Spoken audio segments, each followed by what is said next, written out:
biteye agahinda, biteye agahinda biriko biraba. Pawulo yavuze ngo mbega abagalatiya ninde yabaroze, mbega abakizwa b'iki gihe ninde yabaroze, mbega mwahuye n'uruki ko muriko murihumanya kandi igihe cyo gutora umugeni kigeze, mbega abapasitori mwahuye n'uruki k'amafaranga yabatwaye, k'ibitsina abagore babatwaye, mbega mwahuye n'uruki, mbega abagalatiya b'ibijuju ninde yabaroze. Kristo kagira aze gutora umugeni igihe hari ikinyene, ninde yabaroze, ninde yabaroze bantu b'iki gihe. Ndaba mwatanguye urugendo neza ariko muteye mu nzira murakevya.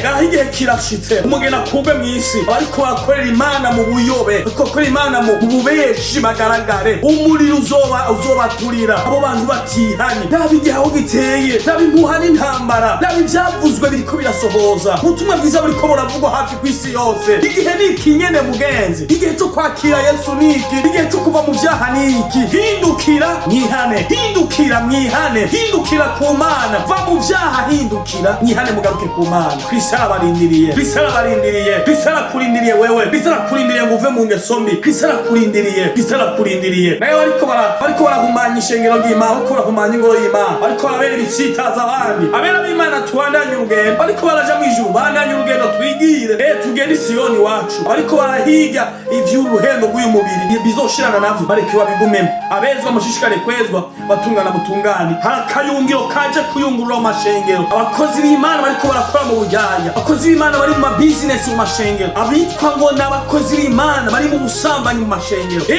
Abitwa ngo n'abakizwa kumbe n'abakozi ba wa mwasi, n'abakozi ba Satani, abariko barahumanya ingoro y'Imana. Haruruyu akayungiro kaje kuyungurura mw'ishengero. Abafise amaso bazobibona, ishami ryose ritama Kristo agiye kurikuraho, kuko umugeni agiye gukurwa muri iyi si. Umugeni harageze igihe ngo yezwe, umugeni harageze igihe ngo ategurwe. Abera b'Imana bandanye urugendo, ivyo bibiri ivuga vyaruzuye. Umwami Yesu Kristo agira aze gutora umugeni, umwami Yesu Kristo agira aze gutora umugeni. Abaza kuri Yesu mushishikare muze, ishami ryose ritama. Umukozi w'Imana atari karama ibikorwa vyo kugororoka, uwo muntu Imana igiye kumushwiragiza. Abantu muriko murahumanya ishengero, ishami ryose ritama bikurwaho. Ni igihe cyo kwihana duhinduke. Umwami Yesu Kristo ari ku rugi, umwami Yesu Kristo aragarutse. Vyumve canke ureke, ibimenyetso vyose vy'ukuri kwa Bibiliya vyarasohoye, ibimenyetso bigaragaza ko Kristo agomba kuza vyarasohoye. Mbega none birashoboka ko mukora ivyo bintu vyose, ivyo vyaha vyose mwarangiza ngo turakijijwe? Ukijijwe gute? Ivyamwa vyawe birihe? Ivyamwa uri kurambira abandi birihe? Ivyamwa uri kurambira abandi ngo bakizwe birihe? Birihe ivyo vyamwa? Birihe ivyo vyamwa? Abakristo bariko barakurikira ibintu bidafise umutwe n'amaguru, bariko barakurikira abantu babona ko bariko barabayovya ariko ntibavyumva, ntibabibona, nta maso. Nabatanguye neza barangije nabi, bahenda abantu ko bari kumwe nabo, bahenda abantu ngo bariko baraja mw'ijuru, ariko none iyo nzira barayivuyemwo, bibereye mu bindi bintu, bari muri business, bari mu bindi bintu vyabo. Mukozi w'Imana uri kurankurikirana, n'igihe co guhindukira, n'igihe co kugororoka. Umwami Yesu Kristo aragarutse. Amashengero yuzuye ibitera so, amashengero abantu bari mu ma business. Uri umupastor ariko watanguye neza ariko uriko warangiza nabi. Uri umukristo ariko watanguye neza watanguye mu byo kugororoka ariko uriko wasozera nabi. Imana ikirabaza ngo mbega birashoboka ko musambana, mbega birashoboka ko mwiba, birashoboka ko mwica, muriko muragiriza abandi binyoma, muriko murinjira mu vyaha vy'ubuyewe vy'ubugesera. Mwaheze ivyo vyaha byose mukaja guhagarara mu ngoro yanyu, hanyuma ikindi ngo mukavuga ngo turakijijwe. Mbega uyo mubiri wawe uri kuronona urazi nyene, uyo mubiri ni uw'Imana ntabwo ari uwawe. Uwo mubiri wari wicayemwo mpwemu yera, ariko noneho raba uwo mubiri wawe uhinduye akangaratera. Uwo mubiri wawe niwe ngoro y'Imana, uwo mubiri raba wawe uhinduye ibindi bintu. Ubu niho Satani akirimbi, kandi ivyo vyose warangiza kubikora ugaje uhagarara imbere y'Imana ngo ndakijijwe. Mwene data, gereka jewe nije ubwanje navyiboneye, nije uhoraho mbivuze. Biteye isoni, biteye agahinda, bintu biko birabera mu mashengero, biteye agahinda. Apastori bataye umurongo, apastori hari abataye inzira, bamwe bari mu business, basigaye baja no gucisha, baja no kubapfumu, bariko bakoresha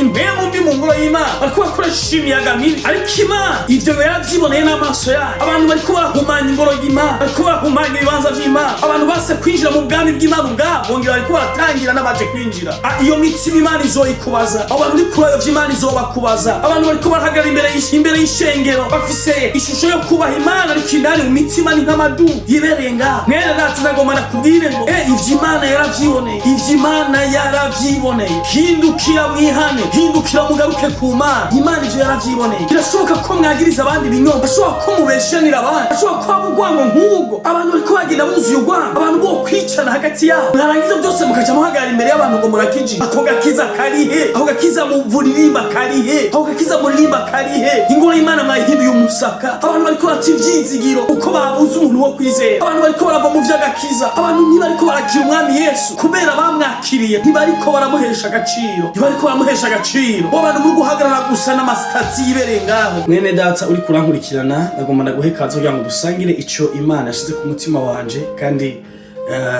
Imana ikugendereye. Reka tubanze dusenge. Data, mu izina rya Yesu ndasenze umuntu wese agomba yumviriza ijambo ryawe, ndasavye uvugane nawe mu izina rya Yesu. Ndasenze saba ngo abafise amatwi yo kumva bumve, abafise amaso yo kubona babone. Nyagora ku ngoma, vugana nabo Mana, vugana nabo, uzobukoze cyane. Nduguriye imitima iri imbere zanje mu izina rya Yesu. Ndasaba ngo ijambo ryawe rigende ritanya inyama n'umusuko, rigende ritanya igufa n'inyama, rigende ritandukanye ikitabibwe nawe cyose gisohoke mu izina rya Yesu. Ndasabye kandi ijambo ryawe gerure rikuri bikaragashi biri ku maso y'ubu bwoko bugira bwumva ijambo ryawe. Urakoze Mana, urakoze cyane. Mpemu yera ndaguhaye kaze, tangura uvuge, vuga, bwira abantu b'Imana ubugombe bwawe uzobukoze. Ndabigushimiye mu izina rya Yesu, amen. Mwene data, nagomba dusangira amajambo y'Imana ari mu gitabo ca Yeremiya igice c'indwi umurongo w'8 n'uw'9 n'uw'10. Umurongo w'9 uvuga ngo mbega ko mwizigiye amagambo y'ibinyoma adafise ikimazi. Mwene data, sinzi ibintu wizigiye uyu munsi. Ushobora kuba wizigiye umuntu, ushobora kuba wizigiye ibintu, ushobora kuba wizigiye ibintu bidafise fondation, ushobora kuba wizigiye ibintu bimeze nk'umuyaga. Imana ariko ikakubwira ngo mbega ko wizigiye, ko mwizigiye amagambo y'ibinyoma adafise ikimazi. Mwene data, hari igihe ushobora kwizigira ibintu, cyangwa ukizigira umuntu, cyangwa ukizigira ibitangaza, cyangwa ukizigira ibintu runaka, ahubwo usanga ivyo bintu ni kinyoma, usanga ivyo bintu n'ubusa, ivyo bintu usanga nta mushinga urimo. Ndagomba nakubwire ngo ibintu byose wo kwizigira utabyizigirishije ijambo ry'Imana ngo biverifye n'ijambo ry'Imana, ivyo bintu ni kinyoma, ivyo bintu nta kuri kurimo. Haleluya. Abantu ushobora kwizigira ukiyorohereza mu mutima, ariko Imana yakura bikavuga kuri kuribesha gose. Mwene data, ibintu byose wogira, byo wogendera n'ivyo wogira, ariko uri kuragendera mu ngeso mbi, ariko uri kuragendera mu nzira zidahimbara Imana, ubu uri kuribesha gose mu mutima wawe. Nagomba nakubwira, igihe cyose uri mu nzira idafatanikanije n'ivy'Imana, itafatanye n'ukuri kwa biri, ubu uri kuribesha cyane. Shaka ukorera Imana, shaka uzura abapfuye, shaka uvuga ijambo ry'Imana gusumbya abandi, shaka uririmbe gusumbya abandi, shaka uzi gutanga ibigira 10, shaka ubutanga ibiki n'ibiki, shaka uwotange n'umubiri wawe, ariko udafise ivyo uri kurakora bitari mu kuri kw'ijambo ry'Imana, ibyo bintu byose n'ubusa, ibyo bintu byose ntacyo bimaze. Imana avuga ngo mbega birashoboka ko mwiba, mukica, mugasambana, mukarahira ibinyoma, mukosereza abayari imibavu, mukagendanira izindi mana mutigeze kumenya, maze mukaza mugahagarara imbere yanje muri ingoro yitirirwa izina ryanje, mukavuga muti turakijijwe, mwaheza mugakora ivyo bizira byose. Mbega birashoboka ko umuntu ngo yiba, umuntu akica, umuntu agasambana, mukaremenaniriza abandi ibinyoma, mukosereza abayari imibavu, mukagendanira izindi mana mutigeze kumenya, maze ngo muhejeje ivyo byose mwabiheza mukaza kuvuga ngo turakijijwe. Ivyo bintu byose waheza kwica, waheza gusambana, waheza kosereza abayari, waheza kugira ibiki n'ibiki vyanagucakiye n'ibindi n'ibindi, ivyo bintu byose wabiheza ukaza imbere y'Imana, hanyuma ukaja imbere y'abantu ukavuga ngo ndakijijwe. Nagomba nakuburire mwene data, murongozi, nagomba nakuburire, yewe wa mukristo nagomba nakuburire, uri kurakorera Imana mu buryarya, Imana yo nticokogwa, uhoraho ntacokogwa. Abantu muri ko murakorera Imana mu buryarya, mwaheba kwiba, mugaheba kwica, mugaheza gusambana, mugaheza gukora ibintu byose bibi Imana ibona ko ari ibinyoma, ntimunavyihane ngo mubivemwo, maze mukaca muza mugahagarara imbere y'abantu mukavuga ngo turakijijwe. kandi muri ko murabesha. Ivyo Imana ngo yaravyiboneye, ivyo Imana yabibonye n'amaso yayo. None ingoro yitirirwa izina ryanje mbega ihindutse nk'isenga ry'abambuzi mu maso yayo? Erega jewe ni jewe ubwanje navyiboneye, ni jewe uhoraho mbivuze, ni uhoraho yavyiboneye. Amashengero yuzuye ibitera soni, amashengero abantu bari mu business. Uri umupastori ariko wirirwa uri muri business, uri kubakorera Imana. Watanguye neza ariko ukwarangiza nabi. Uri umukristo ariko watanguye neza watanguye mu byo kugororoka ariko ukwasozera nabi. Imana ikirabaza ngo mbega birashoboka ko musambana, mbega birashoboka ko mwiba, birashoboka ko mwica, muri ko muragiriza abandi binyoma, muri ko murijira mu vyaha by'ubuyobe by'ubugesera, mwaheze ivyo byaha byose mukaja guhagarara mu ngoro yanje, hanyuma ikindi ngo mukavuga ngo turakijijwe. Mbega iyo ngoro muri ko murinjiramwo murazi nyene? Mbega uyo mubiri wawe uri kuronona urazi nyene? Uyo mubiri ni uw'Imana ntabwo ari uwawe. Uwo mubiri wari wicaye mu mpemu yera, ariko noneho raba umubiri wawe uhinduye akangaratete. Uwo mubiri wawe niwe ngoro y'Imana. Uwo mubiri raba wawe uhinduye ibindi bintu. Ubu niho Satani akirimbi, kandi ivyo byose warangiza kubikora ugaje uhagarara imbere y'Imana ngo ndakijijwe. Mwene data, ijambo ry'Imana rivuze ngaha ngo nije gerega jewe nije ubwanje navyiboneye, nije uhoraho mbivuze. Biteye isoni, biteye agahinda bintu bikubera mu mashengero, biteye agahinda. Abapastori bataye umurongo, abapastori hari abataye inzira, bamwe bari mu business basigaye baja no gucisha, baja no kubapfumu, bakoresha impemu mbi mu ngoro y'Imana, bakoresha imiyaga mibi. Ariko Imana ivyo yaravyiboneye n'amaso yayo. Abantu bariko barahumanya ingoro y'Imana, bariko barahumanya ibibanza vy'Imana. Abantu base kwinjira mu bwami bw'Imana ubwabo bongera bariko baratangira n'abaje kwinjira. Iyo mitima Imana izoyikubaza, abantu uri kurayo vy'Imana izobakubaza. Abantu bariko barahagarara imbere y'ishengero ngo bafise ishusho yo kubaha Imana, ariko indani mu mitima ni nk'amadu yibereye ngaho. Mwene data ndagomba nakubwire ngo ivyo Imana yaravyiboneye, ivyo Imana yaravyiboneye. Hindukira mwihane, hindukira mugaruke ku Mana. Imana ivyo yaravyiboneye. Birashoboka ko mwagiriza abandi binyoma, ashobora ko mubeshanira abandi, ashobora ko abugwango nk'ubwo. Abantu bariko bagenda buzuye urwango, abantu bo kwicana hagati yabo, mwarangiza byose mukaja muhagarara imbere y'abantu ngo murakijijwe. Ako gakiza karihe? Ijambo ry'Imana rivuga ngo nubwo nogira ingabire z'abamarayika n'izibindi byose, ariko ntagira urukundo, niwambaye ubusa, niwambaye umuringa wivuza. Ako gakiza karihe? Ako gakiza muririmba karihe? Ako gakiza muririmba karihe? Ingoro y'Imana mwayihinduye umusaka. Abantu bariko bata ivyizigiro uko babuze umuntu wo kwizera. Abantu bariko barava mu vy'agakiza. Abantu ntibariko barakira umwami Yesu kubera bamwakiriye, ntibariko baramuhesha agaciro. Ntibariko baramuhesha agaciro. Abantu muri guhagarara gusa n'amasitati yibereye ngaho. Ni igihe cyo kwihana duhinduke. Umwami Yesu Kristo ari ku rugi, umwami Yesu Kristo aragarutse. Vyumve cyangwa ureke, ibimenyetso byose by'ukuri kwa Bibiliya byarasohoye. Ibimenyetso bigaragaza ko Kristo agomba kuza byarasohoye. Mbega none birashoboka ko mukora ivyo bintu byose, ivyo vyaha byose, mwarangiza ngo turakijijwe? Ukijijwe gute? Ivyamwa vyawe birihe? Ivyamwa uri kuramira abandi birihe? Ivyamwa uri kuramira abandi ngo bakizwe birihe? Birihe ivyo vyamwa? Birihe ivyo vyamwa? Birihe ivyo vyamwa? Birihe ivyo vyamwa? Abakristo namwe nabo barabaye intama, bararenza urugero. Abakristo bariko barakurikira ibintu bidafise umutwe n'amaguru, bariko barakurikira abantu babona ko bariko barabayovya, ariko ntibavyumva, ntibabibona, nta maso, ntibabibona. Ngoma nakubwira ikintu kimwe,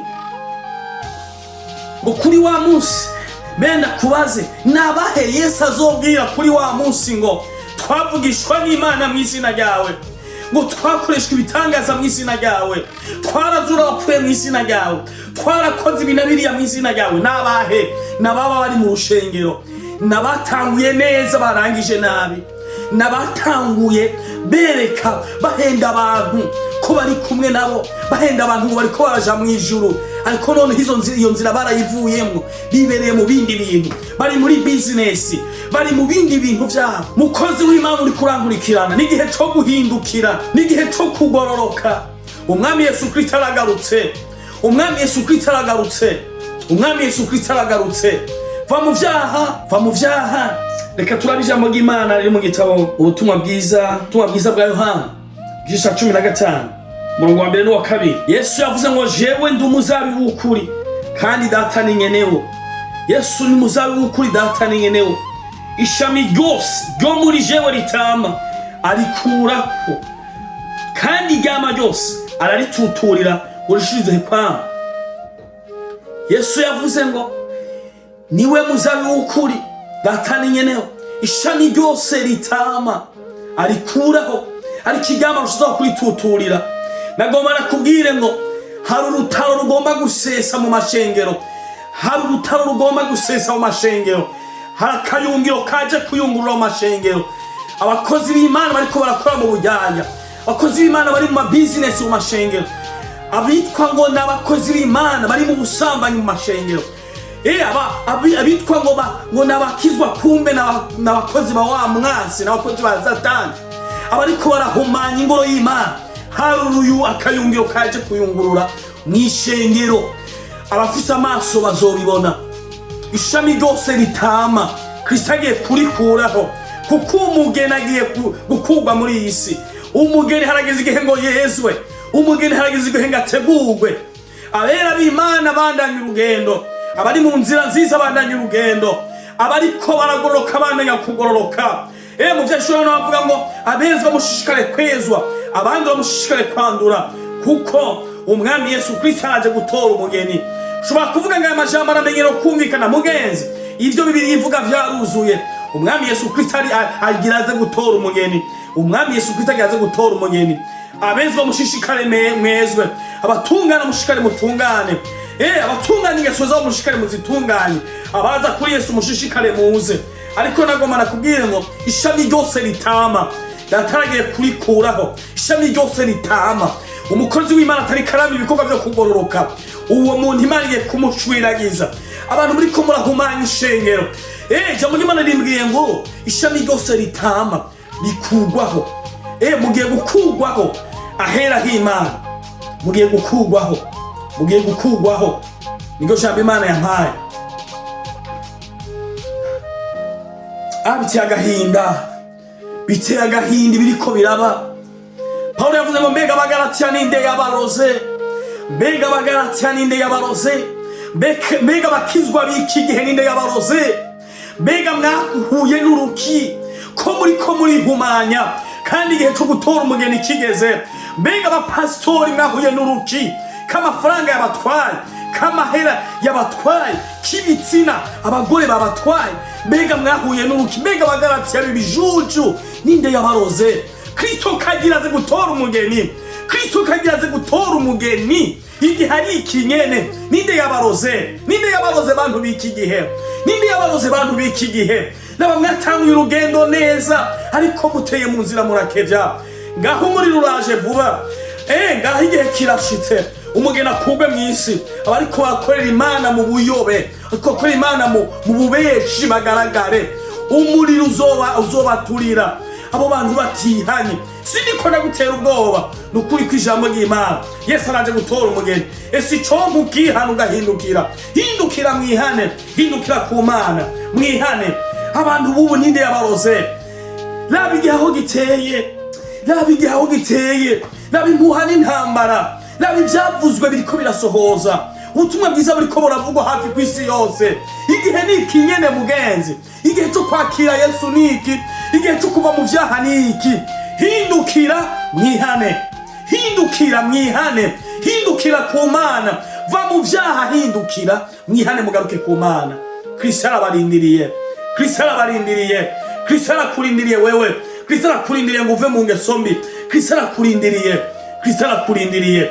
Nayo bariko barahumanya ishengero ry'Imana, bariko barahumanya ingoro y'Imana, bariko barabera ibitsitaza abandi. Gihe kiraje ngo ishami ryose ritama ritutugwe, kandi igihe kirabegereje, igihe ni ikinyene kirabegereje, ishami ryose ritamaho rigiye gututurwa. Abera b'Imana tubandanye urugendo, abariko baraja mu ijuru bandanye urugendo, twigire tugende Siyoni wacu. Abariko barahiga ivy'uruhendo rw'uyu mubiri bizoshirana navyo bareke babigumemo. Abezwa mushishikare kwezwa, batungana mutungani. Ndakwipfurije guhindukira ukava mu vyaha, ndakwipfurije kwihana ukakira Yesu ukabandanya urugendo. Ndakwipfurije kugaruka mu nzira nziza watanguyemo. Watanguye neza ariko wasozereye nabi. Biteye agahinda. Watanguye neza ariko usozereye nabi. Biteye agahinda mukozi w'Imana. Biteye agahinda mu Kristo. Watanguye neza ariko wasozera nabi. Garuka ku Mana, garuka kuri Yesu. Uri kurasozera nabi. Garuka ku Mana. Kristo arakurindiriye. Kristo arakurindiriye. Kristo arakurindiriye. Amahoro y'Imana bari namwe. Bye. Shalom.